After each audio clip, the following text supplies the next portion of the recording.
السلام عليكم ورحمة الله وبركاته. إن الحمد لله نحمده ونستعينه ونستغفره ونعوذ بالله من شرور أنفسنا ومن سيئات أعمالنا. من يهده الله فلا مضل له ومن يضلله فلا هادي له. وأشهد أن لا إله إلا الله وحده لا شريك له وأشهد أن محمدا عبده ورسوله صلى الله تعالى عليه وعلى آله وصحبه وسلم تسليما كثيرا. أما بعد، فإن خير الحديث كتاب الله وخير الهدي هدي محمد صلى الله عليه وسلم وشر الأمور محدثاتها وكل محدثة بدعة وكل بدعة ضلالة وكل ضلالة في النار. أما بعد، فأعوذ بالله من الشيطان الرجيم. بسم الله الرحمن الرحيم. يا أيها الذين آمنوا كتب عليكم الصيام كما كتب على الذين من قبلكم لعلكم تتقون أياما معدودات فمن كان منكم مريضا أو على سفر فعدة من أيام أخر وعلى الذين يطيقونه فدية طعام مسكين فمن تطوع خيرا فهو خير له وأن تصوموا خير لكم إن كنتم تعلمون. شهر رمضان الذي أنزل فيه القرآن هدى للناس وبينات من الهدى والفرقان فمن شهد منكم الشهر فليصمه ومن كان مريضا أو على سفر فعدة من أيام أخر يريد الله بكم اليسر ولا يريد بكم العسر ولتكملوا العدة ولتكبروا الله على ما هداكم ولعلكم تشكرون. মহান আল্লাহর সমস্ত প্রশংসা, যে আল্লাহ আমাদেরকে তাঁর একমাত্র ইবাদতের আদেশ দান করেছেন এবং সে উদ্দেশ্যে আমাদেরকে সৃষ্টি করেছেন। মাহে রমজান আল মুবারক খুব কাছাকাছি। মহান আল্লাহ যাতে করে আমাদেরকে সহি সালামতে সেই পবিত্র রমজানুল মুবারকে পৌঁছার তৌফিক দান করেন এবং সেই মাসকে আমাদের সৎ কাজে সঠিকভাবে লাগাবার তৌফিক যেন দান করেন। এই রমজান মাস আমাদের মেহমান কারো বাড়িতে আসলে তার আদর যত্ন আপ্যায়ন মেহমানের গুরুত্বর ভিত্তিতে হয়। যত গুরুত্বপূর্ণ মেহমান হয় তত বেশি তার আদর যত্ন হয়, আপ্যায়ন হয়। আপনার মেহমান যদি সাধারণ মেহমান হয়, অহরহ আসে এবং আসলে আরো আপনার সময় নষ্ট করে এবং যখন তখন আপনাকে বিরক্ত করে, তাহলে ভ্রুক্ষেপ করবেন না বা ডাল ভাত খাওয়িয়ে বিদায় করে দেবেন। কিন্তু যদি মেহমান আপনার অত্যন্ত গুরুত্বপূর্ণ হয়, তাহলে তার জন্য অনেক দিন আগে থেকেই প্রস্তুতি, যে আমার বাড়িতে মেহমান আসবে। আমার দেশে বিয়ে শাদী লাগে, মেয়ের বিবাহ, বোনের বিবাহ, দেখতে আসবে মেয়েকে বোনকে, কেমন প্রস্তুতি হয়, যেহেতু বিয়েটা দিতে হবে। চিন্তা করেন কি প্রস্তুতি নেন। আর যদি আপনি কোনো দলের মানুষ হন, সেই দলের নেতা যদি আপনার বাড়িতে আসে, তা আপনি চিন্তা করেন যে ওই দলের লোকের প্রস্তুতি কেমন হয় তার নেতার আদর যত্নের জন্য, তার আপ্যায়নের জন্য। অথচ অনেক সময় তাদের মাধ্যমে উপকৃত হয় মানুষ, সেই মেহমানের মাধ্যমে অনেক সময় উপকৃত হয় না, লস হয়। মেহমানের আদর যত্ন করে অনেক সময় লস হয়। রমজানুল মুবারক এমন মেহমান যাতে লস তো নেই, লাভই লাভ, শুধু লাভ আর লাভ। এই রমজান মাস নিয়ে আসবে আল্লাহর রহমত, নিয়ে আসবে সাথে করে আল্লাহর মাগফিরাত মার্জনা, নিয়ে আসবে জাহান্নাম থেকে মুক্তি, এই মুক্তির ঘোষণা। মহান আল্লাহ রমজান মাসের সিয়ামকে, রোজাকে ফরজ করেছেন। নবী করিম সাল্লাল্লাহু আলাইহি ওয়াসাল্লাম এই মাসের কিয়ামকে, অর্থাৎ তারাবিহ, কিয়ামুল লাইল, রাতের নফল নামাজকে সুন্নত করেছেন উম্মতের জন্য। এই মাহে রমজান আমাদের জন্য বড় সুযোগ, যার দ্বারা আমরা আমাদের ঘাটতি পূরণ করতে পারবো, যার দ্বারা আমরা অতীতের অনেক জাতি যারা অনেক বেশি বয়স পেত, কেউ 500, কেউ 700, কেউ 1000, কেউ 1200 বছর বাঁচত, আর আমরা 50, 60, 70-এর বেশি যেতে পারবো না। যেমন প্রিয় নবী মুহাম্মদুর রাসূলুল্লাহ সাল্লাল্লাহু আলাইহি সাল্লাম ইরশাদ করেছেন, আমার উম্মতি মা বাইনা 60 ইলা 70, আমার উম্মতের বয়স 60 থেকে 70-এর মাঝামাঝি হবে, এর মধ্যেই থাকবে অধিকাংশ মানুষের বয়স। ওয়া আকাল্লুহুম মান ইয়াজুজ, অল্প কিছু লোক আছে যারা 70কে অতিক্রম করতে পারবে। তো এই অল্প বয়স পেয়েও আমরা আগের উম্মতের চাইতে বেশি আমল করে, বেশি সওয়াব অর্জন করে আমরা তাদের চাইতেও বেশি মান মর্যাদা হাসিল করতে পারবো এই রমজান মাসের ইবাদতের মাধ্যমে। নবী করিম সাল্লাল্লাহু আলাইহি ওয়াসাল্লাম ইরশাদ করেছেন সহিহ বুখারীর হাদিসে, নাহনুল আখিরুন আস-সাবিকুনা ইয়াউমাল কিয়ামাহ, আমরা যুগের দিক দিয়ে সর্বশেষে এসেছি। আল আখিরুন আস-সাবিকুনা ইয়াউমাল কিয়ামাহ, পরকালে আমরা সবার আগে থাকব। ঈমান এবং নেক আমল এমন ভাবে বৃদ্ধি করার আল্লাহ রাব্বুল আলামিন আমাদেরকে সুযোগ দিয়েছেন, বয়স অল্প পেলেও আর যুগের দিক দিয়ে, কালের দিক দিয়ে আমরা পরে আসলেও কাল কিয়ামতে জান্নাতে যাওয়ার ক্ষেত্রে আম্বিয়া এবং রাসূলদের পরে আমরা as-সাবিকুন, আগে আগে থাকব। তো মহান আল্লাহ রমজান মাসের সিয়ামকে ফরজ করেছেন।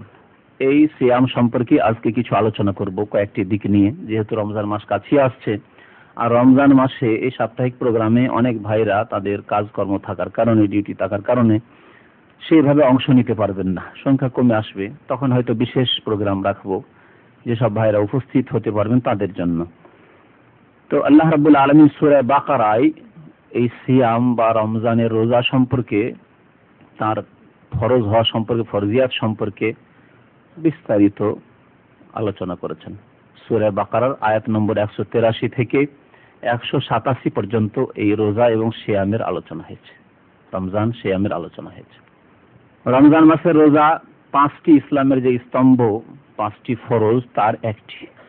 আরকানে ইসলাম, ইসলামের 5টি স্তম্ভ, যে সম্পর্কে প্রিয় নবী মুহাম্মদ রাসূলুল্লাহ সাল্লাল্লাহু আলাইহি সাল্লামের হাদিস রয়েছে, প্রসিদ্ধ হাদিস, বুনিয়াল ইসলাম আলা খামস, ইসলামের স্তম্ভ 5টি বস্তুর উপর। শাহাদাতি আল্লা ইলাহা ইল্লাল্লাহ ওয়া আন্না মুহাম্মাদার রাসূলুল্লাহ, এই কথা সাক্ষ্য দেওয়া প্রথম যে আল্লাহ ছাড়া কেউ সত্য মাবুদ নেই, বরহক মাবুদ নেই, আর মুহাম্মদ সাল্লাল্লাহু আলাইহি সাল্লাম আল্লাহর রাসূল, প্রথম স্তম্ভ। দ্বিতীয় স্তম্ভ ইকামিস সালাহ, 5 ওয়াক্ত সালাত কায়েম করা, 5 ওয়াক্ত 17 রাকাত কমের পক্ষে নামাজ কায়েম করা মুসলিম হওয়ার জন্য। ওয়া ইতাইজ যাকাত, যাকাত দেওয়া, যাদের কাছে আল্লাহ ধন সম্পদ দিয়েছেন, নিসাবে পৌঁছেছে, বিভিন্ন প্রকারের ধন সম্পদ যাকাত দেওয়া, তৃতীয় ফরজ, তৃতীয় রুকন স্তম্ভ। ওয়া সাম রমাদান, রমজান মাসে রোজা রাখা। ওয়া হিজ্জুল বাইত মান ইসতাতা ইলাইহি সাবিলা, যার পক্ষে সম্ভব জীবনে একবার বাইতুল্লাহ কাবা শরীফের হজ করা। এই হাদিস দ্বারা এবং কোরআনে কারীমের এই আয়াত, যে আয়াতটি 183 নম্বর আয়াত সূরা বাকারার, ইয়া আইয়ুহাল্লাযীনা আমানু কুতিবা আলাইকুমুস সিয়াম কামা কুতিবা আলাল লাযীনা মিন ক্বাবলিকুম লাআল্লাকুম তাত্তাকুন, হে ঈমানদার মানুষেরা, তোমাদের উপর রোজাকে, সিয়ামকে বিধিবদ্ধ করা হয়েছে। কুতিবা আলাইকুমুস সিয়াম, কুতিবা ফরজা, ফরজ করা হয়েছে তোমাদের উপর সিয়ামকে। সিয়াম আরবি ভাষায় বলা হয় বা সম বলা হয়, যার ফার্সি অনুবাদ রোজা করা হয়েছে। আর যে রোজাই প্রচলিত আমাদের বাংলা, উর্দু বা উপমহাদেশের ভাষাগুলিতে, আসরের শরীয়তের ভাষায় রমজান মাসের যাকে আমরা রোজা বলি সেটি হচ্ছে সিয়াম বা সম। সম রমাদান হাদিসে আর সম জুন্নাতুন, আর সিয়াম এসছে, সিয়াম আর সম একই অর্থ। এই সমের অর্থ হচ্ছে বিরত থাকা, সমের অর্থ হচ্ছে বিরত থাকা। বিরত থাকতে হবে কি থেকে? শুধু খাবার, একজন আমাদের ভাই বলছেন শুধু খাবার, পানাহার থেকে, যৌন চর্চা থেকে, স্ত্রী সহবাস থেকে, এত বিরত থাকতে হবে রোজা হওয়ার জন্য। এছাড়াও যে সব কারণে রোজা নষ্ট হয়ে যায় সেগুলি থেকে, যেগুলি মুফতিরাত, রোজা বিনষ্টকারী বিষয়। আর এছাড়াও যে কোনো হারাম কাজ থেকে, যে কোনো সাগীরা অথবা কাবীরা গুনাহের কাজ থেকে, যে কোনো অবৈধ কাজ থেকে বিরত থাকতে হবে। কোনো হারাম কাজ করলে হয়তো রোজা পুরোপুরি নষ্ট হবে না, কিন্তু রোজা এমন দুর্বল হয়ে পড়বে যে রোজা নায়ের কাছাকাছি পৌঁছে যাবে। হয়তো ফরজটাই আদায় হবে কিন্তু কোনো স্বভাব আসবে না তাতে, পাপের কারণে। রোজার অবস্থায় মিথ্যা কথা বলা, রোজার অবস্থায় কাউকে ধোঁকা দেওয়া, রোজার অবস্থায় গীবত সমালোচনা করা, রোজার অবস্থায় কারো উপর মিথ্যারোপ করা, রোজার অবস্থায় মিথ্যা কসম খাওয়া, রোজার অবস্থায় গালিগালাজ করা, অকথ্য ভাষা বলা, রোজার অবস্থায় এই যে কোনো অন্যায় কাজ, রোজার অবস্থায় খারাপ ছবি দেখা, ব্লু ফিল্ম দেখা বা এমনি ফিল্ম দেখা, মহিলার দিকে তাকা, এমনকি যে কোনো সাগীরা গুনাহ হলে যেমন যেমন গুনাহ বাড়বে তেমন রোজা সিয়াম দুর্বল হবে। এই সমস্ত জিনিস থেকে বিরত থাকার নাম হচ্ছে সিয়াম, রোজা। সিয়ামের শাব্দিক অর্থ হচ্ছে বিরত, ইমসাক, বিরত থাকা পানাহার থেকে এবং স্ত্রী সহবাস থেকে বা ইচ্ছা করে বীর্য নির্গত করা থেকে, যে কোনো উপায় হোক না কেন এগুলি থেকে বিরত না থাকলে রোজাই হবে না। কখন থেকে শুরু করে? ফজর থেকে আরম্ভ করে, শুভ সাদেক, ফজর থেকে আরম্ভ করে সূর্য অস্তমিত হওয়া পর্যন্ত, এ হচ্ছে রোজার সময়। মহান আল্লাহ কোরআনে ইরশাদ করেছেন, সুম্মা আতিমুস সিয়াম ইলাল লাইল, তোমরা রাত হওয়া পর্যন্ত সিয়াম পালন করো, সিয়াম পূরণ করো। এর সাথে সাথে যেমন বললাম যে পাপাচার থেকে বেঁচে থাকতে হবে, তাহলে হবে সত্যিকার সিয়াম। এই জন্য নবী করিম সাল্লাল্লাহু আলাইহি ওয়াসাল্লাম বলেছেন যে শুধু পানাহার থেকে এবং স্ত্রী মিলন থেকে বেঁচে থাকাই শুধু সিয়াম নয়, বরং সিয়ামের অবস্থায় কেউ যদি মিথ্যা কথা বলে, মিথ্যা কাজকর্মের আশ্রয় নেই, তাহলে তার সিয়ামের আল্লাহ কোনো প্রয়োজন মনে করেন না, কোনো ফায়দা নেই তার সিয়ামে। সহিহ মুসলিমের হাদিস, মান লাম ইয়াদা কাউলা যুর ওয়াল আমালা বিহি ফালাইসা লিল্লাহি হাজাতুন ফি আন ইয়াদা তাআমাহু ওয়া শারাবা। যে ব্যক্তি মিথ্যা কথা ছাড়লো না, মিথ্যা কাজকর্ম ছাড়লো না, মিথ্যা লেখালেখি ছাড়লো না, মিথ্যা কথা হইতে পারে, কর্ম হইতে পারে, তো আল্লাহর কোনো প্রয়োজন নেই যে সে পানাহার ছাড়ুক বা না ছাড়ুক, সে পানাহার করতে থাক আর নাই করুক, রোজায় রাখুক, সে উপবাস রাখলো, ফায়দা কিছু হবে না। যদি আর এই মিথ্যা বলে অনেক গুনাহের দিকে ইঙ্গিত করা হয়েছে, যে কোনো গুনাহে যদি কেউ লিপ্ত থাকে সিয়ামের অবস্থায়, তাহলে তার সিয়াম পালন করা না করা কাছাকাছি এক রকমের হয়ে যাবে। তো সিয়ামের এই অর্থ। আর আরেকটি শব্দ হচ্ছে রমজান, যেহেতু সিয়ামে রমজান, রমজান মাসের রোজা, হাদিসটিতে আছে ও সিয়াম রমাদান, রমজান মাসের রোজাকে আল্লাহ ফরজ করেছেন, এটি হচ্ছে ইসলামের স্তম্ভ। রমাদান শব্দটি রামাজ থেকে এসেছে, রা মিম দদ। এই রামাজ মানে উত্তপ্ত হওয়া, কোনো কিছু উত্তপ্ত হওয়া, গরম হওয়াকে, পাথর হোক আর বালি হোক, উত্তপ্ত হওয়াকে আরবি ভাষায় রামাজ বলে। এর সাথে এই রমজান মাসের কি সম্পর্ক আছে, এর শাব্দিক অর্থের সাথে রমজান মাসের সম্পর্ক সম্পর্কে ভাষাবিদগণ বলেছেন যে যেহেতু রমজান মাস এমন একটি গুরুত্বপূর্ণ মাস, এমন একটি মোবারক মাস, যেই মাসের ইবাদত পালন, যেই মাসের সিয়াম কিয়াম পালন মানুষের গুনাহকে জ্বালিয়ে দেয়। রমাদান মানে গরম করা বা জ্বালিয়ে দেওয়া, আর রমজান মাসের ইবাদত বন্দেগী মানুষের লিআন্নাহু ইয়াহরিকুজ যুনুব, এই রমজান মাসের ইবাদত মানুষের গুনাহ খাতাকে জ্বালিয়ে শেষ করে দেয়। এই হচ্ছে রমজানের সাথে এই শরীয়তের রমজানের বা তার শাব্দিক অর্থের সাথে সম্পর্ক, আর সিয়ামের সম্পর্ক এই সিয়াম পালনের সাথে। আল্লাহ রাব্বুল আলামিন ইরশাদ করেছেন যে তোমরা রোজা রাখো, কুতিবা আলাইকুমুস সিয়াম, তোমাদের রোজাকে ফরজ করা হয়েছে, কামা কুতিবা আলাল লাযিনা মিন ক্বাবলিকুম, যেমন তোমাদের পূর্ববর্তী লোকদের উপর সিয়ামকে ফরজ করা হয়েছিল, তাদের উপর রোজাকে ফরজ করা হয়েছিল। এই কথায় যেমন সান্ত্বনা দেওয়া হয়েছে, তেমন এর গুরুত্ব আরোপ করা হয়েছে। সান্ত্বনা এদিক দিয়ে দেওয়া হয়েছে যে এটি নতুন কথা নাই, যে খিদায়, কষ্টে, পিপাসায় শুধু এই জাতি ইবাদত বন্দেগী করবেন না। এ প্রাচীন যুগ থেকে ইবাদত আল্লাহ রাব্বুল আলামিন, আদম আলাইহিস সালামের যুগ থেকে, নূহ আলাইহিস সালামের যুগ থেকে প্রত্যেক উম্মতকে আল্লাহ রাব্বুল আলামিন এই রকমের ইবাদত, যার মাধ্যমে মানুষের আত্মার পরিশুদ্ধি হতে পারে, মানুষ পাপাচার থেকে বাঁচতে পারে, মানুষের ট্রেনিং, আধ্যাত্মিক ট্রেনিং হবে, এই উদ্দেশ্য সবার জন্য এবং সবার প্রয়োজন। যার কারণে প্রত্যেক জাতিতে আল্লাহ রাব্বুল আলামিন সিয়াম পালনের বিধান নাযিল করেছেন, কামা কুতিবা আলাল লাযিনা মিন ক্বাবলিকুম। শুধু তোমাদের ফরজ করা হয়নি, আরো অন্যরাও করেছে। আর মানুষের প্রকৃতি কেমন, একাই যদি কোনো ভারী কাজ তাকে দেওয়া হয় তার মাথা ভারী হয়ে যাবে, এত ভারী কাজ দিল আমাকে, পারবো করতে? মানুষের স্বভাব, প্রকৃতিগত স্বভাব। কিন্তু তার সাথে 2-4-10 জন আরো যদি সেই কাজে লেগে যায়, কোনো ব্যাপার, সবাই করছে, আমি তো মানুষ তার মতো, কেন পারবো না? সে করতে পারে, আমি কেন পারবো না?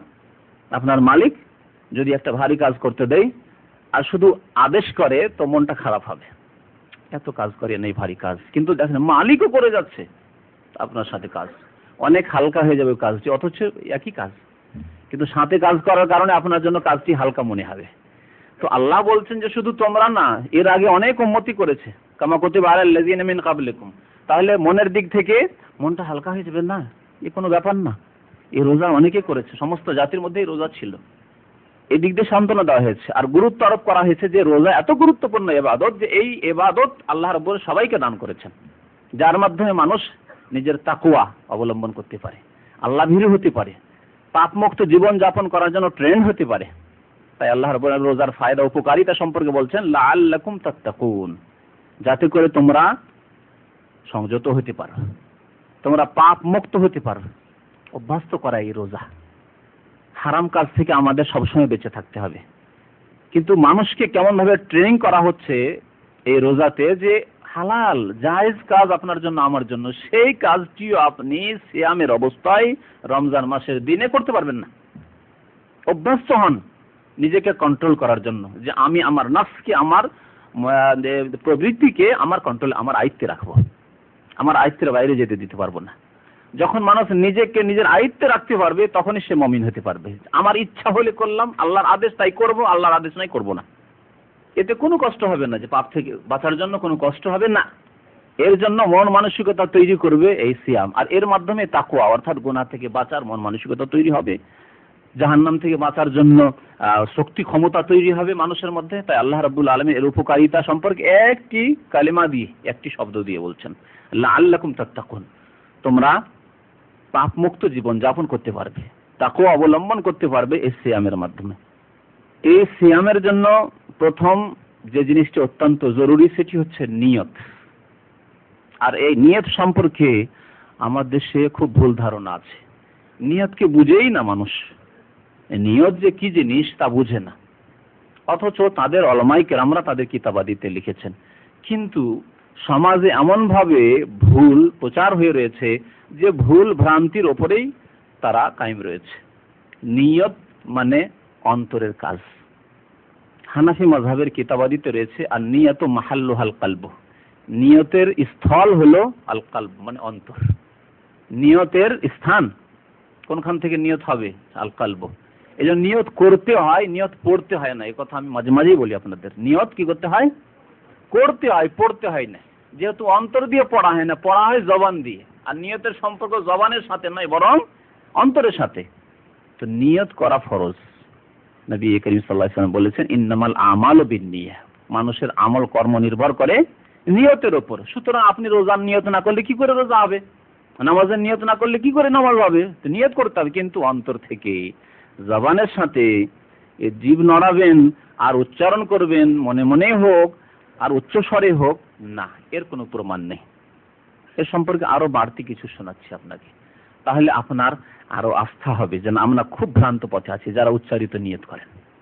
হানাফি মাযহাবের প্রসিদ্ধ কিতাব, একটি ফিকহের কিতাব, হেদায়ার পরে যে কিতাবের স্থান শারহুল ওয়াকায়া, হেদায়ার পরে ওয়াকায়া, ওয়াকায়া কিতাবের নাম, খুব সংক্ষেপে কিতাবটি। ওই কিতাবের ভাষ্য লেখা হয়েছে যার নাম হচ্ছে শারহুল ওয়াকায়া। শারহুল ওয়াকায়া মানে ওয়াকায়ার ভাষ্য। এই কিতাবটি 2 খণ্ডে রয়েছে। আর এই কিতাবটি আমাদের দেশের যেগুলি পাবলিক কওমি মাদ্রাসা সেখানেও পড়ানো হয়। একজন মৌলভী সাহেবকে, আলেমকে ফারেগ হলে তাকে পড়তেই হবে। আর আলিয়া মাদ্রাসায় আলেম এবং ফাজেলের কোর্সে 2 বছর 2 খণ্ড পড়া হয় এই শারহুল ওয়াকায়া। এই শারহুল ওয়াকায়ার আরেকটি ভাষ্য আছে, মানে কিতাবগুলি এত গুরুত্বপূর্ণ যে ভাষ্যর ভাষ্য হয়েছে। শারহুল ওয়াকায়া হচ্ছে ওয়াকায়ার ভাষ্য, আর শারহুল ওয়াকায়ার ভাষ্য লিখেছেন আল্লামা আব্দুল হাই লখনবী। তিনি লিখেছেন, তার নাম হচ্ছে উমদাতুর রিআয়া। এই কিতাবের নাম হচ্ছে উমদাতুর রিআয়া।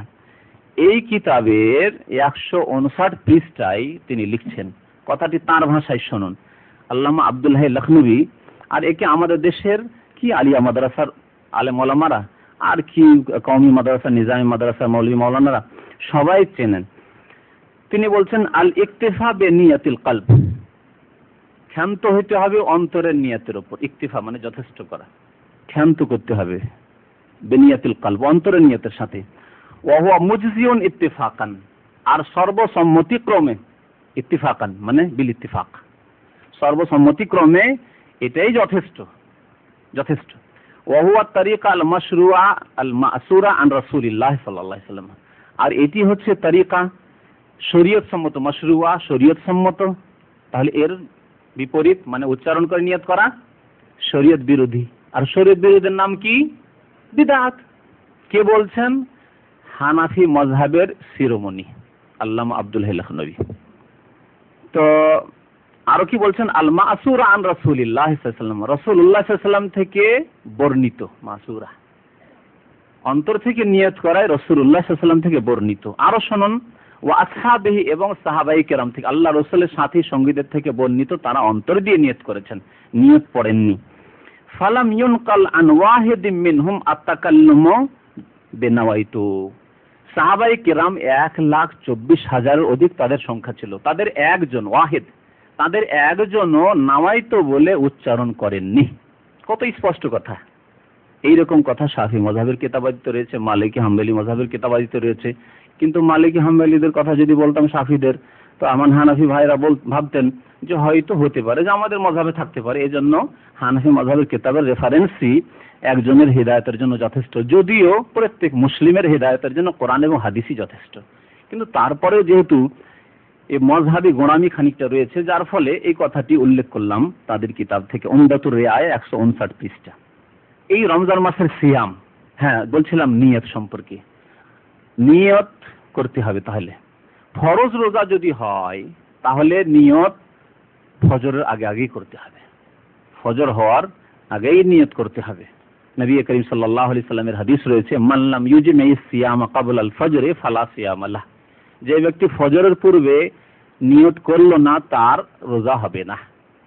উদাহরণস্বরূপ একজন মানুষ 29 শাবান শেষ হয়ে গেছে, 29 শাবানের পরের দিনটি কি হতে পারে? 30 শাবানও হতে পারে, আর প্রথম রমজানও হতে পারে। যেহেতু আরবি মাস 29 হয় 30 হয়, তাহলে 29 শাবান শেষ হয়ে গেছে, সন্ধ্যা হলো, চাঁদ দেখার খবর পেল না, চাঁদ দেখার খবর পেল না, আগামী দিন নিয়ত করলো না, যেহেতু চাঁদ দেখার খবর পায়নি, শুয়ে গেছে। শুয়ে যাওয়ার পরে রাত 12টা 1টার সময় খবর এসে বিশ্বস্ত সূত্রে যে সত্যিকার চাঁদ দেখা গেছে, মুসলিমরা চাঁদ দেখেছেন আর তা প্রমাণিত। কিন্তু সে ঘুমিয়ে পড়েছে, সকাল হয়ে গেছে, সকাল 6টা 7টাকে সবাই তো রোজা রেখেছে, কিন্তু সে রোজা রাখেনি, যেহেতু সে ঘুমিয়ে পড়েছিল। এখন বলুন এর রোজা হবে কি? যেহেতু সে নিয়ত করে শুয়েছে যে আগামী দিনটি কি শাবান মাসের 30 তারিখ, কিন্তু একজন লোক চাঁদ দেখার খবর পেল, আরেকজন 29 তারিখ অথবা 30 তারিখ হয়ে গেল, তারপর রমজান হবে, চাঁদ দেখেন আর নাই দেখেন, যেহেতু 30-এর পর 31 হয় না আরবি মাস, 29 শাবান শেষ হয়েছে, সন্ধ্যাবেলা চাঁদ দেখার খবর পেল বা নিজের চোখে চাঁদ দেখলো, তারপরে ঘুমিয়ে পড়লো। সেহরি খাওয়া শূন্য, সেহরি খাওয়া কোনো জরুরি নয়, ফরজ নয়, অজিব নয়। তো তারপরে ঘুম ভাঙলো, তার ফজর আজান হয়ে গেল, তারপরে এ রোজা হবে না হবে না? হবে, যেহেতু সে নিয়ত করে ঘুমিয়েছে, তারাবি পড়েছে, আর তারাবি না পড়লেও সে নিয়ত করে ঘুমিয়েছে যে চাঁদ দেখা গেছে, যেহেতু আমি মুসলিম আমাকে আগামীকাল রোজা রাখতে হবে, রোজা রাখতে হবে, তাহলে তার নিয়ত হয়ে গেছে। নবী করিম সাল্লাল্লাহু আলাইহি ওয়াসাল্লাম বলেছেন, মাল্লাম ইউজমি সিয়াম ক্বাবলা আল ফজর, ফজর পূর্বে কেউ যদি নিয়ত না করে তাহলে তার রোজা হবে না। এই ফজর পূর্বে করে, যেহেতু এশার সময়, যখন এশার পরে ঘুমিয়েছে তখন নিয়ত করে ঘুমিয়েছে। আরেকটি উদাহরণ দিই নিয়তটাকে ভালো করে বোঝার জন্য।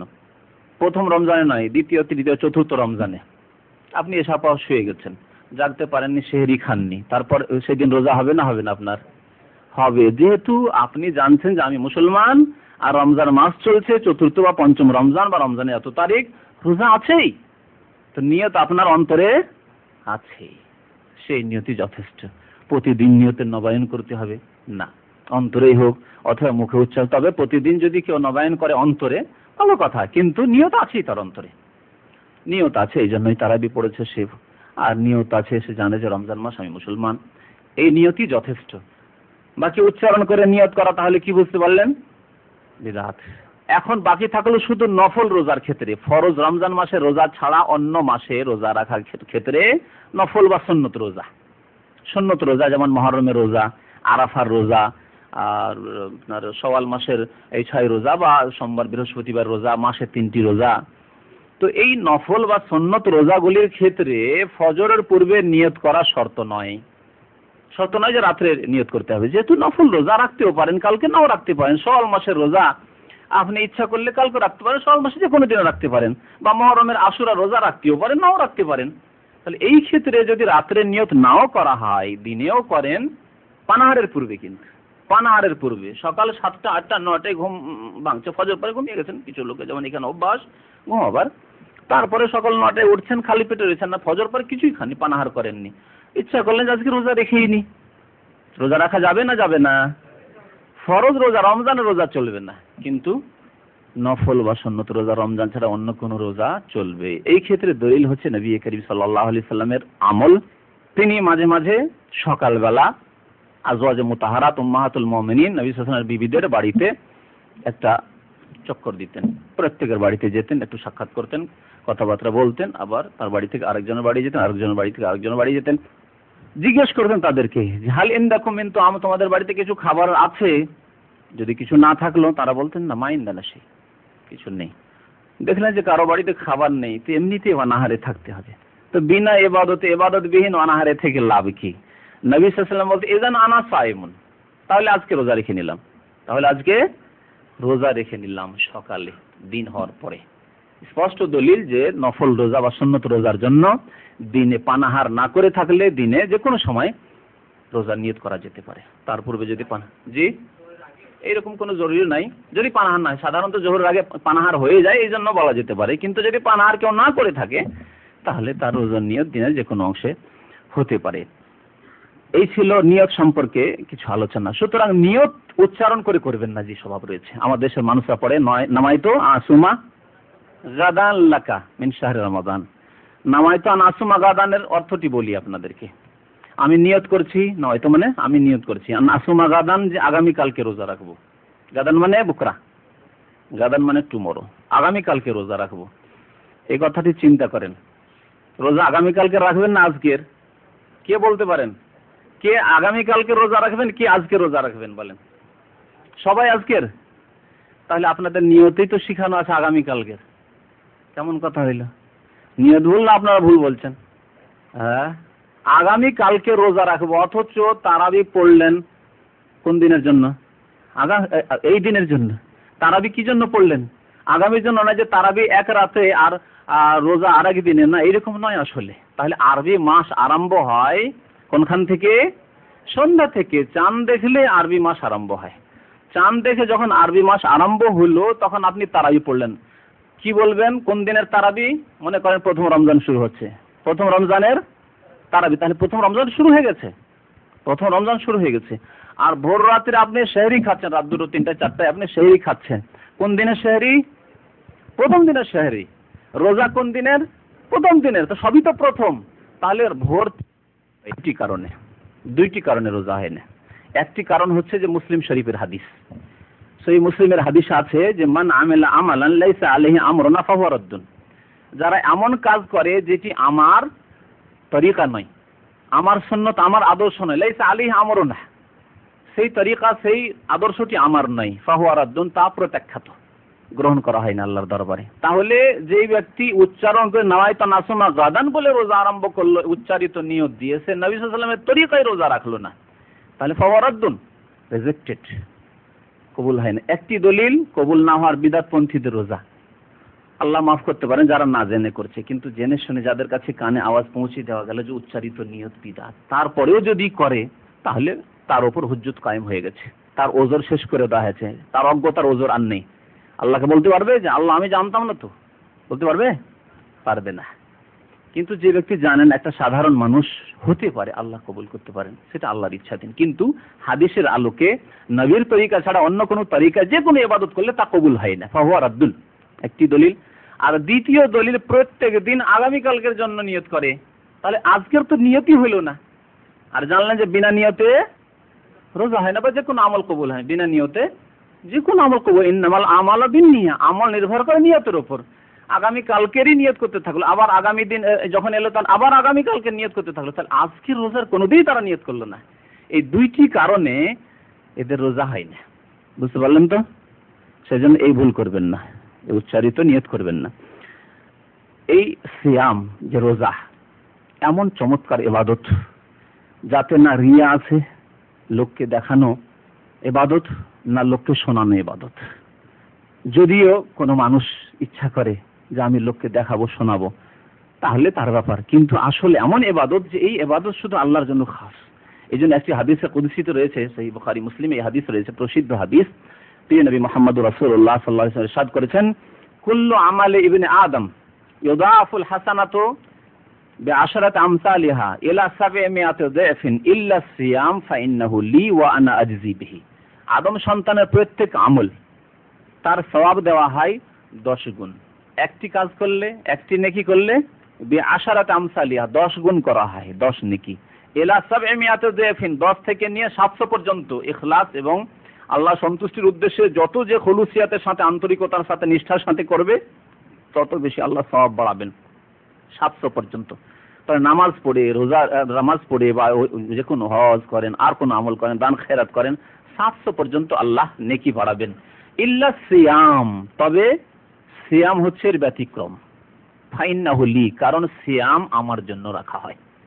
ইয়াদাউ শাহওয়াতাহু ওয়া তা'মাহু মিন আজলি, তার পানাহার এবং তার মনের চাহিদা সে ত্যাগ করে আমার সন্তুষ্টির জন্য, সেই জন্য আমি তার প্রতিদান দেব। এর প্রতিদান ফেরেশতাকে বলা হবে না যে তোমরা 700 পর্যন্ত লিখো, না, আল্লাহ দেবেন নিজের হাতে।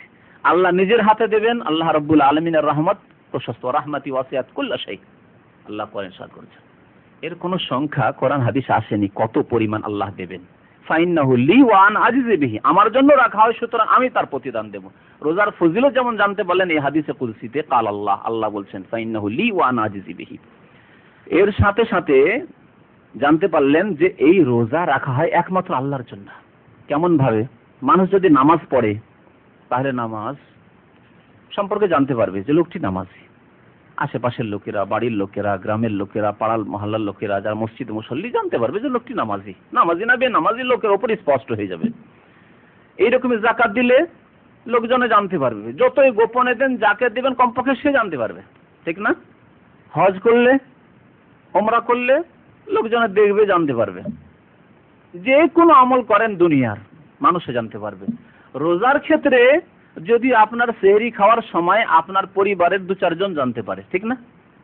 যখন সেহরি খাচ্ছেন বাবা মা বা স্ত্রী ছেলে মেয়ে জানলো যে হ্যাঁ রোজা রাখবে, কিন্তু তারপরে যখন আপনি নির্জন রুমে চলে গেলেন, নিজের ঘরে অথবা বাথরুমে চলে গেলেন, পুকুরে আপনি গোসল করতে গেলেন, নদীতে গোসল করবেন, পানিতে যখন ডুব দিলেন, সেই সময় আল্লাহ ছাড়া আপনার আর কেউ খোঁজ রাখে না।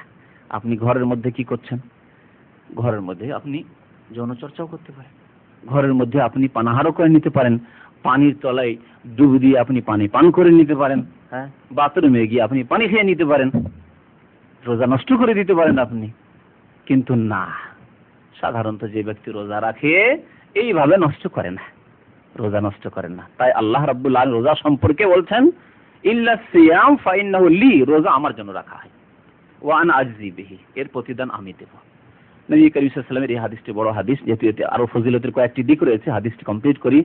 নবী সাল্লাল্লাহু আলাইহি ওয়াসাল্লাম বলছেন ফাইজা কানা ইয়াউমুস সিয়াম জুন্নাহ, প্রথম হচ্ছে আসিয়াম জুন্নাহ, রোজা হচ্ছে ঢাল স্বরূপ।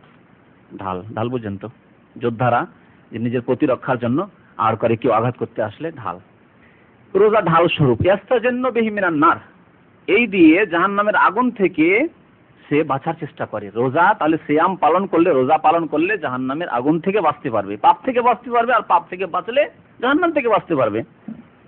যে ব্যক্তি রোজা রাখে সত্যিকারী আল্লাহ সন্তুষ্টির জন্য, সে পাপ থেকে বাঁচতে পারবে। যেহেতু নির্জনে সে পান করলো না, নির্জনে সে খেলো না, অথচ খিদা লেগেছে, তাকে অত্যন্ত পিপাসা লেগেছে, তারপর একটা ছোট ছেলেকে দেখবেন, ছোট ছেলে, আমরা দেখেছি ছোট ছেলেকে কান্না করতে, তারপরও পানি পান করছে না। সে কিভাবে সে বুঝে গেছে তাকওয়া সৃষ্টি করছে, অথচ অন্য ক্ষেত্রে হয়তো তাকে নিষেধ করলে নিষেধ মানতো না, এই অমুক কাজটি করবে না, অমুকের বাড়ি যাবে না, টিভি দেখতে যাবে না তুমি, তারপর চলে যাবে সে। কিন্তু রোজা রেখেছে, একটা ছোট্ট বাচ্চা 7 বছর 8 বছরের ছেলে রোজা রেখেছে, খিদায় কান্না করছে, ছটপট করছে, তারপরও সে পানি পান করছে না, কিছু খাচ্ছে না। তার মা বলছে, তার বাবা বলছে কিছু খেয়ে নাও, ছেড়ে দাও, তোমার রোজা ফরজ না, আমি রোজা রাখবো। তাহলে রোজাতে তাকওয়া কিভাবে সৃষ্টি করে? ঢাল স্বরূপ মানুষকে ট্রেন করে যে কেমন ভাবে গুনাহ থেকে বাঁচতে হবে। ফাইদা কানা ইয়াউমু সাওমি আহাদিকুম, তোমাদের রোজার দিন যখন আসবে তখন তোমরা কি করবে না? ফালা ইয়ারফুস ওয়ালা ইয়াসখাব, স্ত্রীর সাথে মিলন করবে না, সহবাস করবে না, বা এমন কাছাকাছি যাবে না যাতে বীর্য নির্গত হয়ে যায়। যদিও বেশ কিছু জিনিস জায়েজ আছে, কিন্তু যুবকদের জন্য না। নতুন নতুন বিয়ে শাদী করেছে বা দুর্বল মানুষ, হয়তো বিবির কাছে এত কাছাকাছি হলে বীর্য নির্গত হয়ে যেতে পারে, হারাম তার জন্য, কাবিরা গুনাহ হয়ে যাবে রোজা নষ্ট করার কারণে। সেই জন্য যে ব্যক্তি নিজেকে কন্ট্রোলে রাখতে পারবে তার জন্য বেশ কিছু জিনিস স্ত্রীর সাথে কাছাকাছি হওয়া জায়েজ আছে, কিন্তু সহবাস ছাড়া। তবে যদি আশঙ্কা থাকে তাহলে কাছাকাছি হওয়া ঠিক নয়, তার জন্য দূরে থাকা উচিত তাকে যথাসাধ্য। ফালা ইয়ারফুস ওয়ালা ইয়াসখাব, চিৎকার করবে না, গালাগালি তো করবেই না, কিন্তু চিৎকারও করবে না। রোজার দিনে এক শ্রেণীর লোকেরা কাজকর্ম করে, যদি সুপারভাইজার হয়, ফোরম্যান হয়, বা নিজে মালিক, তার লেবারদের সাথে চেঁচামেচি করেন না। নবী করিম সাল্লাল্লাহু আলাইহি ওয়াসাল্লাম বলেন ওয়ালা ইয়াসখাব, চিৎকার করবে না। আওয়াজ উঁচু করা, চিৎকার করা, হইচই করে কথা বলা রোজার আদবের খেলাফ, রোজাকে দুর্বল করে ফেলে। ফায়ে সাব্বাহু আহাদুন আও কাতালাহু, কেউ যদি আপনাকে গালি দিয়ে ফেলে, গালি দিয়ে দিল রোজার দিনে সিয়ামের অবস্থায়, আপনি আও কাতালাহুকে লড়াই করার জন্য চলে আসছে, মারার জন্য চলে আসছে ধমক দিয়ে, ফালিয়াকুল, সে যেন বলে ইন্নী ইমরিউন সাইমুন, আমি রোজায় আছি, আমি সায়েম। এই কথা বলার উদ্দেশ্য হচ্ছে তাকে জানিয়ে দেওয়া যে দেখো রোজার অবস্থায় আছি, তুমি রোজার ইহতিরাম করো, রোজার মর্যাদা ক্ষুণ্ণ করিও না, আমি রোজায় আছি, সুতরাং আদবের সাথে কথা বলো। তাকে উপদেশ দেওয়া একটি উদ্দেশ্য, একটি উদ্দেশ্য হচ্ছে তাকে উপদেশ দেওয়া, আল্লাহর ভীতি সৃষ্টি করা, আল্লাহর ভয় সৃষ্টি করা তার অন্তরে, জানি আমি রোজাদারের বিরুদ্ধে আমি এরকম মানে লড়াইয়ের জন্য মানে হয়ে গেছি প্রস্তুত, রোজাদারকে আমি গালি দিচ্ছি। আল্লাহর ভয় যাতে তার অন্তরে সৃষ্টি হয়, সরাসরি ইত্তাকিল, আল্লাহকে ভয় করে এরকম না বলে দেখো আমি রোজায় আছি, তাকে উপদেশ দেওয়া উদ্দেশ্য। আর আরেকটি উদ্দেশ্য হচ্ছে তাকে জানিয়ে দেওয়া যে আমি তোমার এর প্রতিশোধ নিতে পারবো, তুমি গালি দিলে আমি পারি, যদিও গালি দেওয়া জায়েজ নাই, কেউ গালি দিলে যে গালি দিয়ে প্রতিশোধ নেবে জায়েজ নাই, কিন্তু কেউ যদি লড়াই করতে ধমক দিতে আসে আপনি ধমক দিতে পারবেন হয়তো তাকে, বা তাকে ধাক্কা দিতে পারবেন, কমপক্ষে একজন মারার জন্য আসছে তাকে ধাক্কা দিতে পারবেন আপনি প্রতিরক্ষার জন্য, কিন্তু তাও করবেন না আপনি রোজার অবস্থায়। কি বলছেন আপনি? ইন্নী সাইম, আমি রোজায় রয়েছি, জানিয়ে দেওয়া যে দেখো তোমার প্রতিবাদ করলাম না, তোমাকে আমি ধাক্কা মারতে আসলে ধমক দিয়ে তারপরে তোমাকে ধাক্কা দিলাম না, কিচ্ছু করলাম না, এর অর্থ এই না যে আমি দুর্বল, আমার শরীরে শক্তি নেই, বা আমি কাপুরুষ, আমি ভয় করি তোমাকে, না, এসব কিছু নাই। কি? আমি আল্লাহকে ভয় করি, ইন্নী সাইমুন, আমি রোজায় আছি বলে জানিয়ে দেওয়া। প্রিয় নবী মুহাম্মদ রাসূলুল্লাহ সাল্লাল্লাহু আলাইহি ওয়াসাল্লাম আরো ইরশাদ করেছেন ওই হাদিসে যে ওয়ালা খুলুফু ফামিস সাইম আতিয়াবা ইনদাল্লাহি মিন রিহিল মিস্ক, রোজাদারের এই মুখের ভিতর থেকে যে একটি ঘ্রাণ আসে, দুর্গন্ধ বলা যাবে না, যেহেতু এটি মুখ অপরিষ্কার রাখার জন্য নয়, যেহেতু মুখ অপরিষ্কার রাখা সবসময় নিষিদ্ধ, মুখকে পরিষ্কার করে নবী করিম সাল্লাল্লাহু আলাইহি ওয়াসাল্লাম বেশি বেশি মিসওয়াক করতেন, প্রত্যেক নামাজের সময়, প্রত্যেক ওযুর সময় মিসওয়াকের কথা নবী সাল্লাল্লাহু আলাইহি ওয়াসাল্লাম বলেছেন। এছাড়া যখন বাড়িতে ঢুকতেন তখনই মিসওয়াক করতেন, যে কোনো সময় মিসওয়াক করতেন নবী করিম সাল্লাল্লাহু আলাইহি ওয়াসাল্লাম। রাতে জাগতেন যখন তাহাজ্জুদের জন্য তখন মিসওয়াক করতেন। তাহলে একজন মুসলিমের দাঁতে বা মুখে গন্ধ আসবে এই কারণে যে সে মুখ সাফ করে না, দাঁত সাফ করে না, হতে পারে না। ইসলাম হচ্ছে পরিষ্কার পরিচ্ছন্নতার দিন, নাজাফা এবং তাহারাতের দিন। তাহলে মুখ থেকে দুর্গন্ধ আসার কারণ মুখ অপরিষ্কার থাকা মোটেই নয়। আর মনে রাখবেন আরেকটি কথা, আমাদের দেশের এক শ্রেণীর মানুষরা ভাবে যে রোজার অবস্থায় মিসওয়াক করা যাবে না, না, ব্রাশ থেকে বাঁচুন, যেহেতু পেস্ট আছে বাঁচুন, ভালো কথা। যদিও অধিকাংশ আলেমদের নিকটে পেস্ট ব্যবহার করলে রোজা নষ্ট হবে না, কিন্তু বেঁচে থাকা ভালো, পেস্ট থেকে আপনি মিসওয়াক করুন। আর মিসওয়াক করতে গিয়ে দাঁত দিয়ে রক্ত পড়বে এক শ্রেণীর লোকেরা, এসব সংশয় আর সন্দেহ করেন না, দাঁত দিয়ে রক্ত আসুক আর যাই হোক না কেন, আপনার মিসওয়াক করা রোজার দিনেও সুন্নাত। আর এক শ্রেণীর লোকেরা ভাবে যে রোজার দিনে মিসওয়াক তো করা যাবে কিন্তু বিকেল বেলা, সকালবেলা করা যাবে না, এই কথাও ভুল কথা। এসব ভ্রান্ত ফতোয়া সমাজে ছড়িয়ে রয়েছে, এই বিভ্রান্তিগুলিকে দূর করতে হবে মন মগজ থেকে। যে কোনো সময়, সকালে করেন, দুপুরে করেন, বিকালে করেন, যে কোনো সময় মিসওয়াক করেন রোজার অবস্থায় আপনি, তাহলে আপনার দাঁত মুখের গন্ধ হতে পারে না। তাহলে এই যে খুলুফ যেটি বলা হয়েছে সেটি হচ্ছে কি, সেটি হচ্ছে ভিতরের পেটের ঘ্রাণ একটি। এটা হয় কেন? মানুষের পেট যখন খালি হয়ে যায়, খিদা লাগে, তখন একটি গন্ধ আসে, ঘ্রাণ। নবী সাল্লাল্লাহু আলাইহি ওয়াসাল্লাম বলেছেন এই খুলুফ যে একটি গন্ধ লাগে মানুষকে, এটি এত প্রিয় আল্লাহর নিকটে, আতিয়াবা ইনদাল্লাহ, আল্লাহর নিকট প্রিয়, মিন রিহিল মিস্ক, মিস্কে আম্বার, যে অত্যন্ত সুগন্ধিওয়ালা আতর, তার চাইতেও বেশি প্রিয় আল্লাহর নিকটে। এত আল্লাহ ভালোবাসেন এই গন্ধকে। লিসাইমে ফারহাতান, তারপরে নবী করিম সাল্লাল্লাহু আলাইহি ওয়াসাল্লাম বলছেন যে রোজাদারের দুইটি খুশির সময় রয়েছে, ফারহাতুন ইনদা ফিতরিহি ওয়া ফারহাতুন ইনদা লিকাই রাব্বিহি। একটি খুশির সময় রয়েছে তার ইফতারির সময়, ইফতার করতে যখন বসে তখন খুশি হয়। এই খুশিটি সম্পর্কে ভাষ্যকাররা এই হাদিসের আলোচনা করতে গিয়ে কেউ কেউ বলেছেন যে খুশি এই জন্য যে স্বাভাবিক মানুষের প্রকৃতি, যে খিদার পরে খেতে পাবো, খুব খুশি লাগে যে সামনে খাবার এখন রেডি, একটু পরে খেতে পাবো, এই জন্য খুশি। কিন্তু না, এটুকুই নয় শুধু এর অর্থ, এটি বড় খুশির ব্যাপার নয়। খুশি এজন্য যে সে ইবাদতটি কমপ্লিট করতে পারলো, আসল ভাষ্য এটি হচ্ছে আসলে সত্যিকার তাফসীর। কিছু লোকেরা যে বলেছেন যে শুধু ভালো ভালো খাবার সামনে রাখা আছে বা ইফতার করতে হবে সারাদিন খিদার পরে, সেই জন্য খুশি, না, এই অর্থ যথেষ্ট নয়। বরং আসল অর্থ হচ্ছে যে একজন মুমিন যদি সকালবেলায় তার কোনো অসুখ হয়ে যেত, আর রোজাটি কমপ্লিট না করতে পারতো, হাসপাতালে চলে যেতে হতো, রোজা ভেঙে দিতে হতো, বা রোজা রাখতেই পারলো না, অসুস্থ। সেই রকম তো হয়নি, আলহামদুলিল্লাহ সন্ধ্যা পর্যন্ত সহি সালামত থাকলাম। ইফতারের খাবার দাবার সামনে চলে এসছে, আর 5টা মিনিট 7টা মিনিট 10 মিনিট পরে আমি ইফতার করতে পারবো, রোজাটা কমপ্লিট করতে পারলাম। আলহামদুলিল্লাহ আমার ইবাদতকে কমপ্লিট করতে পারলাম, এই জন্য খুশি। তো ইফতারের সময় যে মুমিনের খুশি হয় ইবাদত সম্পাদন করে। দেখবেন একজন মানুষ যদি দানশীল ব্যক্তি হয় তো দান করে খুশি বোধ করে, করে না? মানুষকে, গরিব মিসকিনকে খাওয়িয়ে তার খুশি বোধ হয়, টাকা পয়সা খরচ করে খুশি বোধ হয়, মাদ্রাসা মসজিদ এতিমখানা তৈরি করে খুশি বোধ হয়, এতিমকে লালন পালন করে তার মনটা খুশি হয়, আলহামদুলিল্লাহ আমি করতে পারলাম, তাই না? একজন নামাজি যদি সত্যিকার নামাজি হয়, নামাজ ফজর নামাজটি জামাতে পড়তে পারলে খুশি, আর যদি না পড়তে পারে সারাদিন তার মানসিক কষ্ট। এটি হচ্ছে ইমানের দাবি। তাহলে একজন মুমিন ইবাদতকে সম্পূর্ণ করতে পারলে যে খুশি হয়, সেই খুশিটি এখানে বলা হয়েছে ফারহাতুন ইনদা ফিতরি, তার ইফতারির সময় এই খুশিটি হয়।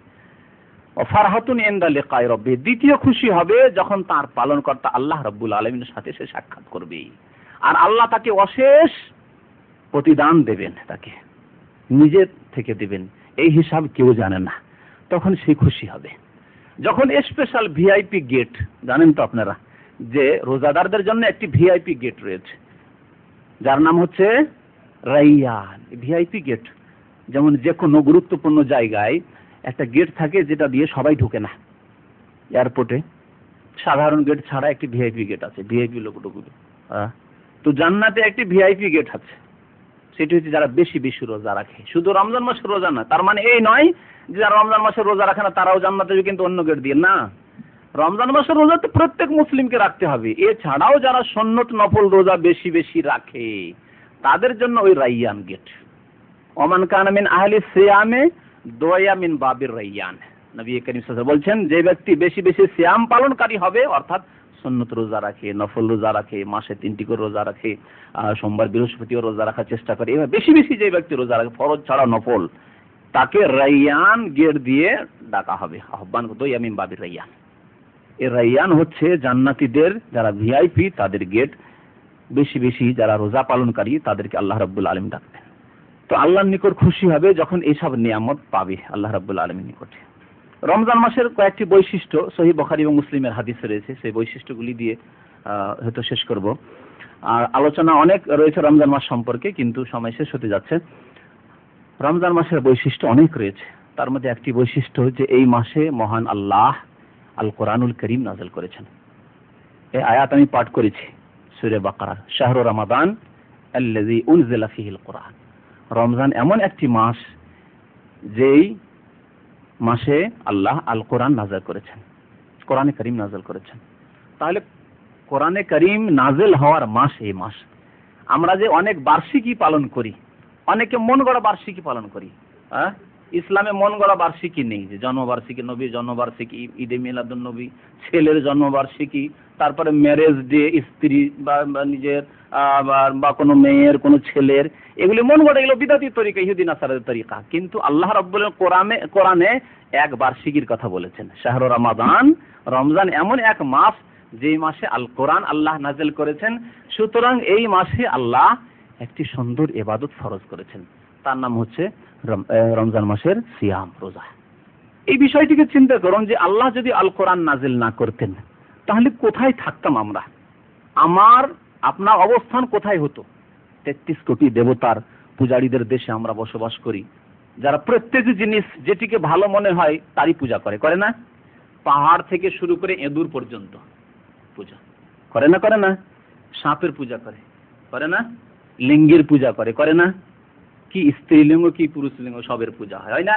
তাহলে এমন কিছু নেই যার পূজা হয় না। তাদের থিওরি তো রয়েছে, ধর্মীয় থিওরিতে, যে এমন কিছু যার ক্ষমতা রয়েছে তারই পূজা হতে পারে। পাহাড়ের ক্ষমতা রয়েছে, সাপের ক্ষমতা রয়েছে, ইঁদুরের ক্ষমতা রয়েছে, শক্ত থেকে শক্ত জিনিসকে ছিদ্র করে ফেলে, আর লিঙ্গের ক্ষমতা রয়েছে, এই যে প্রজন্ম, জেনারেশন এই লিঙ্গ থেকেই হচ্ছে, সুতরাং লিঙ্গ পূজা। হ্যাঁ, লা হাওলা ওয়ালা কুওয়াতা ইল্লা বিল্লাহ। তা আমরা তো তাই ছিলাম।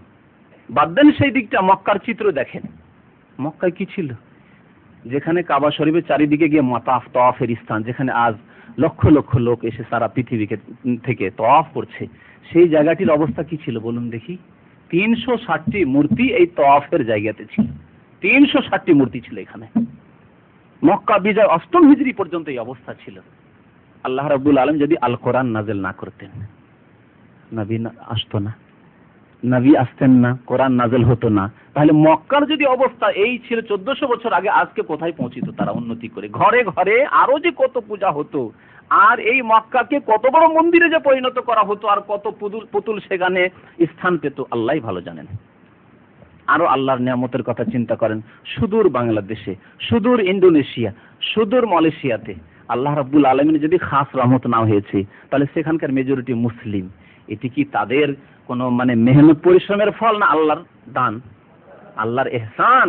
যে মধ্যখানে অসংখ্য কাফের, অসংখ্য অমুসলিম, অসংখ্য পুতুলের পূজারী, আর আল্লাহ রাব্বুল আলামিন 90% মুসলিম, ইসলাম সেখানে পৌঁছে দিয়েছেন। চারিদিকে থাইল্যান্ড চলে যান, চীন চলে যান, জাপান চলে যান, কাফের আর কাফের, আল্লাহ দ্রোহী। কিন্তু আল্লাহ রাব্বুল আলামিন আমাদের এত বড় ইহসান করেছেন যে এই আল কোরআনের আলো সেখানে পৌঁছে দিয়েছেন। সেই লাইট গিয়ে পড়েছে ওখানে গিয়ে।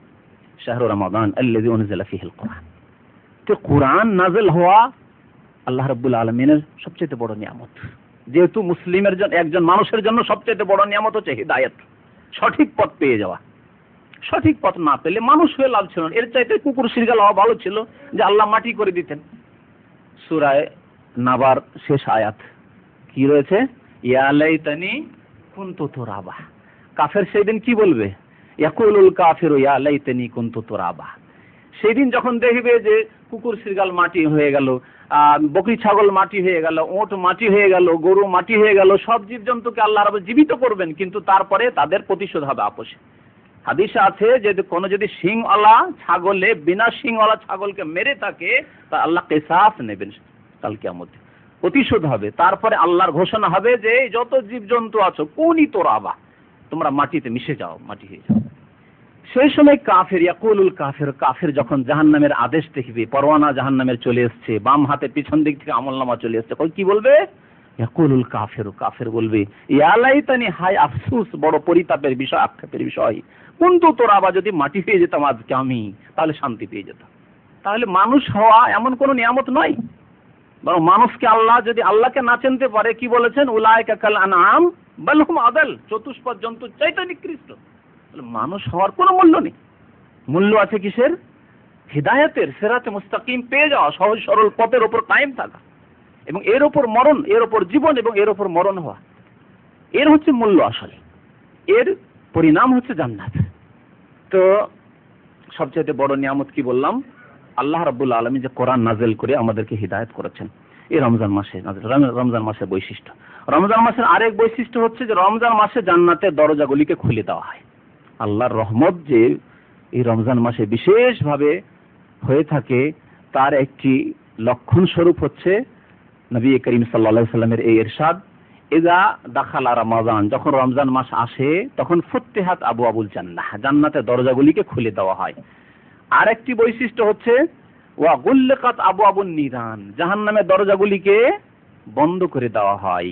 আরেকটি বৈশিষ্ট্য হচ্ছে ওয়াসুফিদাতিশ শায়াতিন ওয়া মারাদাতুল জিন, শয়তানকে শিকলাবদ্ধ করে দেওয়া হয়, বেঁধে দেওয়া হয়, বেড়ি পরিয়ে দেওয়া হয় হাতে পায়ে। ওয়া মারাদাতুল জিন, জিনদের মধ্যেকার যারা বিতাড়িত মরদুদ, বদমাশ জিন, দুষ্ট জিন, যারা মানুষকে কুমন্ত্রণা দেয়, অর্থাৎ শয়তান, এদেরকে বেঁধে দেওয়া হয় যাতে করে আল্লাহর মুমিন বান্দাদেরকে গুমরাহ না করতে পারে। এর পরিণতি স্বরূপ, এর ফলস্বরূপ মনে হয় আমরা দেখতে পাই যে অনেক ফাসিক, পাপিষ্ট, বেনামাজি মুসলিম রমজান মাস আসলে মুসলিম হয়ে যায়, নামাজ পড়ে। রমজান মাস আসলে রোজা রাখে, রমজান মাস আসলে তারাবি পড়ে, রমজান মাস আসলে কোরআন তেলাওয়াত করে, রমজান মাস আসলে মসজিদে পড়ে থাকে। আর আবার যখন শয়তান এদেরকে গ্রাস করে, যেহেতু সারা বছর শয়তানের খপ্পরে থাকে, শয়তানের গোলামি করে, যেহেতু পুরোপুরি আল্লাহর গোলামিতে না আসতে পেরে আবার শয়তানের জালের শিকার হয়ে যায়। আবার ধীরে ধীরে এক শ্রেণীর লোকেরা নামাজ ছেড়ে দেয়, গুনাহগার হয়ে যায়, পাপে লিপ্ত হয়ে যায়। রমজান মাসের আরেকটি বৈশিষ্ট্য হচ্ছে যে প্রত্যেক দিন রাত্রে রমজান মাসে আল্লাহ রাব্বুল আলামিন অসংখ্য মানুষকে জাহান্নাম থেকে মুক্তি দেওয়ার ঘোষণা করেন। নবী মুহাম্মদ রাসূলুল্লাহ সাল্লাল্লাহু আলাইহি ওয়াসাল্লাম একটি হাদিসে রয়েছে যে প্রত্যেক রাত্রে আকাশ থেকে আল্লাহর ফেরেশতা ডাকবেন, ইয়া ওয়ানাদা মুনাদিন, আল্লাহর পক্ষ থেকে একজন ডাক দেন। কি ডাকবেন? ইয়া বাগিয়াল খাইরি আকবিল ওয়া ইয়া বাগিয়াশ শাররি আকসির, হে কল্যাণকামী, হে কল্যাণকামী, আকবেল তুমি অগ্রসর হও, আগে বেড়ে এসো, আরো ভালো কাজ করো, যারা ভালো মানুষ আরো ভালো কাজ করো। ইয়া বাগিয়া শাররে আকসির, হে পাপিষ্ট, ইয়া বাগিয়া শাররে, যে পাপ খুঁজে বেড়াও, যে গুনাহ করে বেড়াও, আকসির ক্ষান্ত হও। আল্লাহর পক্ষ থেকে ফেরেশতার ডাক হয়, ইয়া বাগিয়াল খায়রে আকবেল ওয়া ইয়া বাগিয়া শাররে আকসির। তারপরে নবী কারীম সাল্লাল্লাহু আলাইহি ওয়াসাল্লাম বলছেন সেই হাদিসে, ওয়ালিল্লাহি ওয়াতাকাও মিনান নার ওয়া যালিকা কুল্লা লাইলা, মহান আল্লাহ প্রত্যেক রমজানের রাতে অসংখ্য মানুষকে জাহান্নাম থেকে আজাদ করেন, মুক্ত করেন। যালিকা কুল্লা লাইলা, প্রত্যেক রাতে আল্লাহ রাব্বুল আলামিন জাহান্নাম থেকে তাহলে অসংখ্য মানুষকে মুক্তি দানের ঘোষণা করেন। এইভাবে আল্লাহ রাব্বুল আলামিন জাহান্নাম থেকে জান্নাতের পথে নিয়ে আসেন। এই জন্য দেখা যায় রমজান মাসে অনেকে হেদায়েত হন, অনেকে রমজান মাস আসলে হেদায়েত হয়ে যান আর সেই হেদায়েতের উপর টিকেও থাকেন। যদি অনেকে শয়তানের শিকার হয়ে যান, কিন্তু অনেকে আবার টিকেও থাকেন। আরেকটি আলোচনা করি এই রমজান সম্পর্কে বা রোজা সম্পর্কে, সেটি হচ্ছে এই রোজার ইফতারের দোয়া। এই ইফতারি দোয়ার ক্ষেত্রে যেটি সহি দোয়া আমাদের দেশে মুখস্থই করানো হয় না, কোর্স থেকে আউট। আবু দাউদের হাদিস, যেটি সহি হাদিস, সেই দোয়াটি অধিকাংশ মানুষ অধিকাংশ কি বলা যাবে না বললেই চলে, কারো মুখস্থ থাকে না। এখানে যেসব ভাইরা এসছেন হয়তো 2-4 জন মুখস্থ করেছেন, কিন্তু দেশে এই দোয়া কোনোদিন কোনো আলেমের কাছে হয়তো শুনতে পাবেন না।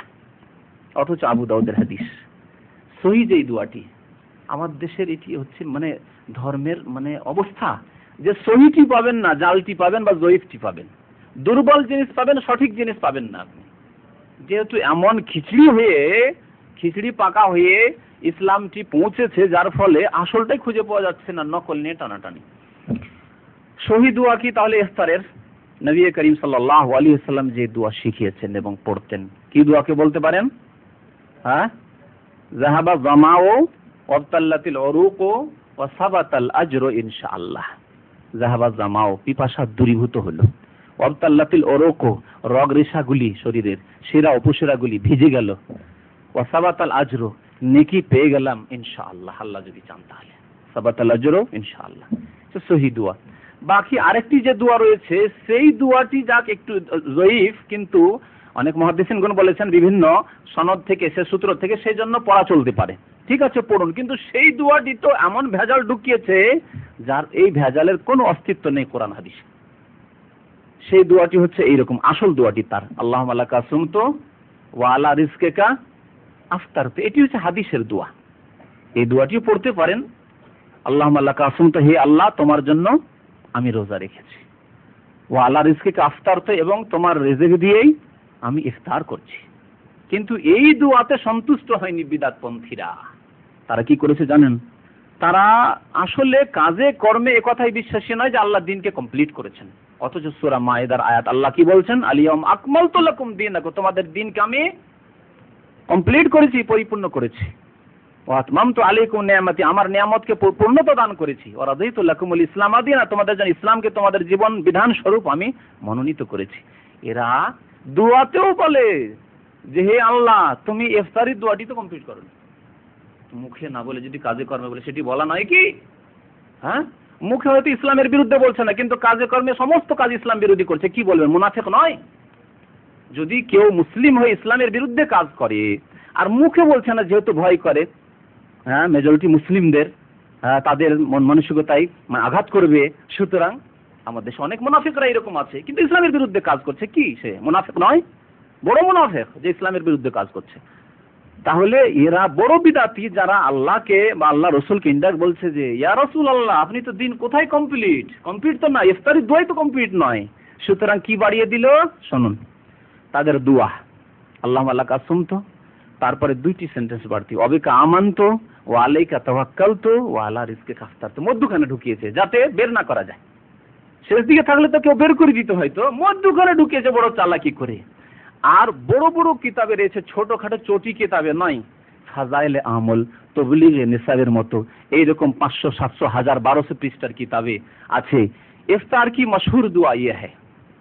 শাইখুল হাদিস সাহেব লিখছেন যে ইফতার কি মশহুর দুয়া ইয়ে হ্যায়, যার অনুবাদ করা হয়েছে ইফতারে প্রসিদ্ধ দোয়া হচ্ছে এই, আল্লাহুম্মা লাকা সুমতু ওয়া বিকা আমানতু, বিদাতি সেন্টেন্স, ওয়া আলাইকা তাওয়াক্কালতু, তোমার প্রতি ঈমান রাখি, তোমার উপর আস্থা রাখি, ওয়া আলা রিজকিকা আফতারতু। আল্লাহ এবং রসুলকে ইনডাইরেক্ট সম্বোধন করছে তারা, যে দোয়া তো কমপ্লিট ছিল না, তাই আমরা কমপ্লিট করলাম শাইখুল হাদিস। জি, এ হচ্ছে অবস্থা। তাহলে বিদাতি দোয়া দিয়ে আরম্ভ, বিদাতি নিয়ত দিয়ে আরম্ভ রোজা, আর বিদাতি দোয়া দিয়ে ইফতার। নামাজের অবস্থা এরকম, বিদাতি নিয়ত দিয়ে নামাজ আরম্ভ, আর বিদাতি মোনাজাত দিয়ে নামাজ শেষ। কোথায় যাবেন আপনি? এ হচ্ছে অবস্থা। নামাজ যেটি গুরুত্বপূর্ণ, এবার তার অবস্থা এরকম, মানে শুরুতেও বিসমিল্লাহ গলদ আর শেষেও গলদ, দুই দিক গলদ দিয়ে ঢাকা। হ্যাঁ, দুই দিকে গলদ। আর রোজারও ওই অবস্থা। সুতরাং ধোকা খাবেন না যে এত বড় বড় কিতাবে লেখা রয়েছে টাইটেলে শাইখুল হাদিস, হাদিসের পণ্ডিত, অথচ দোয়া মশহুর দোয়া, প্রসিদ্ধ দোয়া। প্রসিদ্ধ কার নিকট? প্রসিদ্ধ যদি আল্লাহ রসুলের নিকট হতো, সাহাবাই কেরামদের নিকট হতো, তাবা তাবেন আইম্মায়ে আরবান নিকট হতো, আইম্মায়ে কেরামদের নিকট হতো, তাহলে সেটি প্রসিদ্ধ হতো। আপনি প্রসিদ্ধ করে দিলেন একটি বিদাতি দোয়া, আর লিখলেন প্রসিদ্ধ দোয়া হচ্ছে আল্লাহুম্মা লাকা আসসালামতু ওয়া বিকা আমানতু আলাইকা তাওয়াক্কালতু ওয়া আলা রিজকিকা আফতারতু। তওবা করেন সব বিদাত থেকে, এবং এই সব কিতাবের সংস্কার করার জন্য তাদেরকে বলুন, আল্লাহ তাদের এই বুজুর্গানে দ্বীনদেরকে, আলেম ওলামাদেরকে হিদায়াত করুন, যে তারা সংস্কার করুক, সংশোধন করুক। ভুল কেউ করেছে, ঠিক আছে, একজন শাইখুল হাদিস ভুল করেছে, আমরা আগে সেই দুটো সেন্টেন্সকে কেটে ফেলতে পারবো না? আগামী সংস্করণে এই বিদাতি কথাগুলি কেটে ফেলে দেবো, বিদাতি দোয়াগুলিকে বাদ দিয়ে দিব না। ওই মন মানসিকতা নেই। পীরতন্ত্রে বিশ্বাসী, খাতায় বুজুর্গান গিরিস্তান খাতাত, বড়দের ভুল ধরাও ভুল, ভুল ধরবে না এরা, বড়দের ভুল ধরাও ভুল। আল্লাহ হিদায়াত করেন আমাদের সমস্ত মুসলমান ভাইদেরকে। আল্লাহ আমাদেরকে সঠিক পথে চলার জন্য তৌফিক দান করেন। আল্লাহ রাব্বুল আমাদেরকে সহি সালামতে রমজান মাস পর্যন্ত পৌঁছে দেন। রমজান মাসের ইবাদত, সিয়াম, কিয়াম, কোরআনের তিলাওয়াত আর অন্যান্য ইবাদত আল্লাহ আমাদেরকে সুন্দরভাবে পালন করার তৌফিক যেন দান করেন। আল্লাহ আমাদের গুনাহ খাতা যেন মাফ করে দেন। আল্লাহ রাব্বুল আলামিন আমাদের রুজি রোজগার যেন বরকত দান করেন, আমাদের সুস্থতায় যেন বরকত দান করেন। আমাদের মধ্যে যেসব ভাইরা অসুস্থ রয়েছেন তাদের আল্লাহ রাব্বুল রোগ যেন দূর করেন। আমিন। ওয়া সাল্লাল্লাহু আলা নবিয়িনা মুহাম্মদ ওয়া আলা আলিহি ওয়া সাহবিহি আজমাইন।